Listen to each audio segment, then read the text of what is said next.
They tried to have me arrested for fishing on my own dock. Yeah, you heard. That right. 1 minute I'm unwinding at the lake I grew up on. My old man built that dock with his bare hands back in the 80s, and the next I've got 3 so-called security guys stomping down the boards like they're on a mission from God, flashing a plastic badge that looks like it came out of a cereal box. And right there on the shore, arms folded, is Lydia Hart, the HOA chair, watching me like she's a warden of some petty little kingdom. You ever have one of those moments where your brain just stalls halfway between wanting to laugh and wanting to throw a punch? That's exactly where I was. Rod in hand, sun setting over the water, and these strangers telling me I'm breaking the law on my own land. So, picture this. It's a Tuesday golden hour, making the water glow, and after a hellish day at work, all I wanted was a little peace. That lake's seen me through every kind of trouble, bad grades, breakups, even my dad's funeral. The water was calm, everything in its place, until I heard the heavy clump of boots on the planks behind me. 3 men, all in black uniforms with patches I'd never seen before. The tall one steps up, puts on his fake, friendly voice, and says, "I'm Derek Hall, head of Lake Security. We're here about violations of community waterway regulations." The guy gestures at my rod like he's about to book it into evidence. Behind him is backup Mason. Pike, I'd later find out, gets right in my space, puts his hand on my gear, and tells me to surrender my equipment. I mean, come on. Who falls for this stuff? I look over, and Lydia's at the end of my property line, that smug little smile on her face. I don't remember asking for security. I tell Derek, pointing to the big private lake. No trespassing sign in. Bold. Since when did I need permission to fish on my own dock? But he keeps waving his badge. Secure Guard, LLC. Plastic flimsy with a fish logo grade. Schooler could have drawn. We have authority to enforce water safety and community standards. He insists like he actually believes it. That's when Mason, the guy with the cigarette stink, steps even closer, and I see a bulge under his jacket. Probably just a bluff, but it's clear what he wants me to think. Do it our way or else.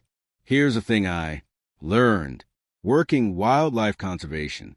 People who fake authority always slip up. I pull out my phone, start recording. Gentlemen, before you touch anything, I want all this on video. I walk to the post where my property deeds, laminated, legal, and on display. This lake, this dock, it's all mine and recorded at the county. You don't have the right to be here. For a second, Derek falters, but Lydia jumps in, clipboard in hand, tone sharp as ever. Your fishing disrupts our aesthetic. Harmony.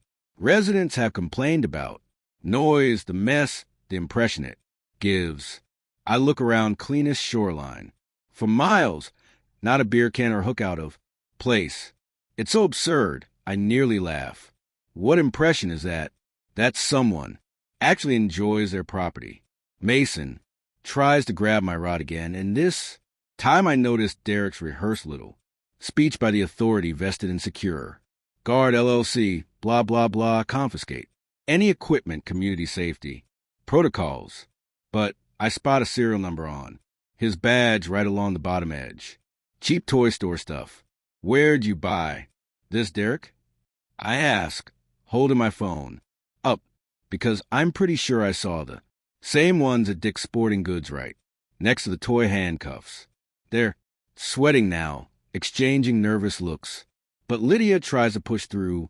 Snapping security credentials are not up for public debate. What matters is you're violating community standards. She fumbles her papers, looking for something, anything to back her up. That night, I couldn't sleep. I knew this was bigger than fake badges.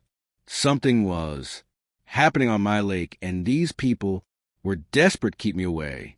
Around 2 a.m., I give up and pull out my drone, my camera. If there's something out there, I'm going to find it. It's dead quiet, the kind of night where you hear every frog and cricket.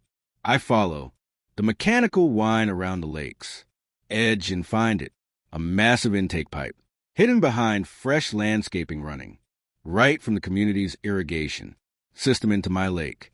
No permits, no protections, just raw destruction. I start documenting photos, video, every detail.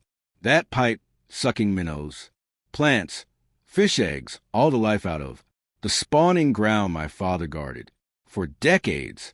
That's when Dererick and Mason show up with flashlights talking about keeping the lake drained before Grant figures it out. I'm lying in the dirt, heart-pounding camera still, rolling. That's not all. I spot chemical containers under a tarp by the pump. House hazard labels glowing in the moonlight.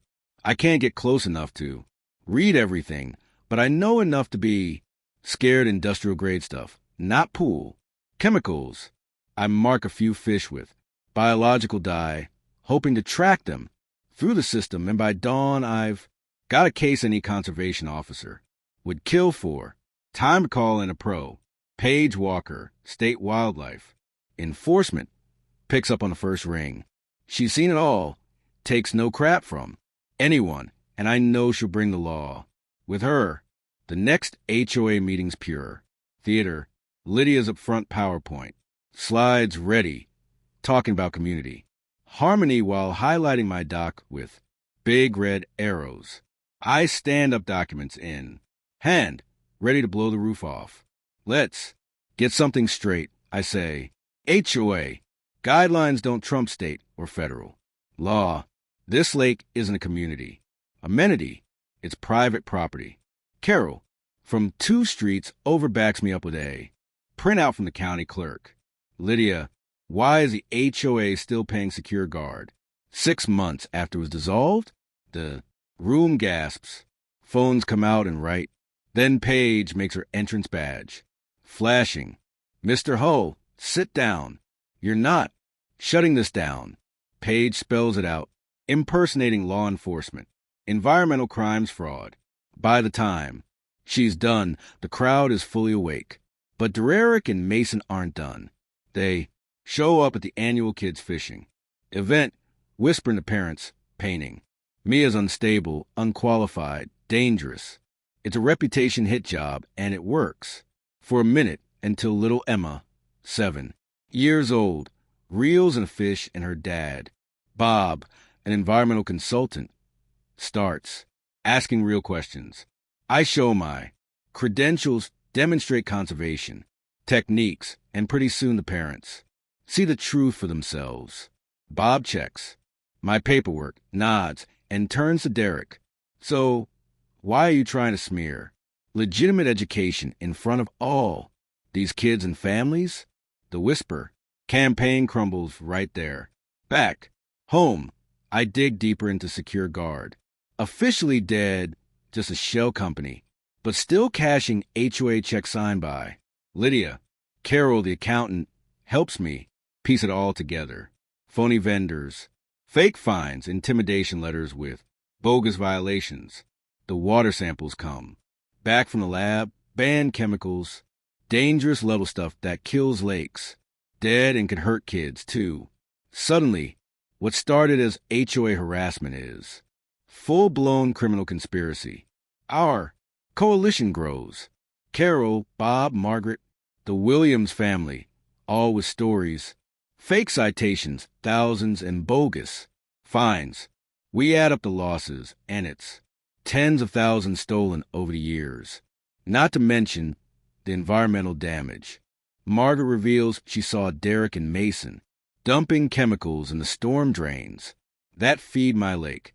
Bob confirms that's a federal offense. Paige delivers the final evidence, underwater footage. Dye-marked fish drawn straight into the pump system. Proof of systematic ecosystem destruction.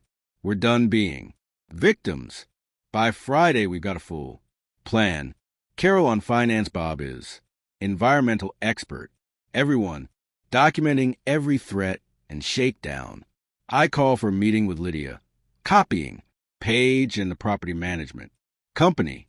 We meet at the pavilion, evidence in hand. Lydia shows up still, in her powers suit, Dererick and Mason. At her sides, she tries the usual bluff. Forged documents, easement agreements that were never filed, signatures that don't match. I dropped the bomb-proof that. Secure guard was dissolved. Proof the easement is a fake. And then Paige steps in, badge flashing, and call for Derek and Mason's IDs. They stammer, try to bluster, but Paige is done playing. Impersonation is a crime. The neighbors crowd in phones recording evidence. Flying. Carol dumps a box of fake violation notices on the table. Bob presents photos of lake damage. Margaret recounts the chemical dumping. It's enough. Paige cuffs Derek and Mason. Right there, Lydia tries to slink away, but the paper trail nails her for conspiracy, fraud, environmental crimes. She's arrested, too, finally looking small and scared instead of smug and untouchable. The fallout is massive. The HOA insurance company investigates, finds even more fraud, fake maintenance, contracts, inflated landscaping bills, phony legal fees, over $60,000 stolen. The state steps in, forces new audits, and mandates real oversight. Our community elects new leadership. Bob as interim chair, Carol as treasurer, Margaret on the board. We survey and mark the lake boundaries, put up real signs, make it clear this isn't a place for scammers anymore. 6 months later, the lake is alive again. Kids fishing, families swimming, wildlife returning. The environmental restoration becomes a model for other communities, and the fraudsters are behind bars. Lydia barred from ever running an HOA again. Funny thing is, the real victory isn't just in the convictions or the restored shoreline. It's in the way folks talk to each other now, how we learn to spot the difference between real authority and a well-rehearsed lie. My dad used to say, water keeps better records than people, and man, was he right.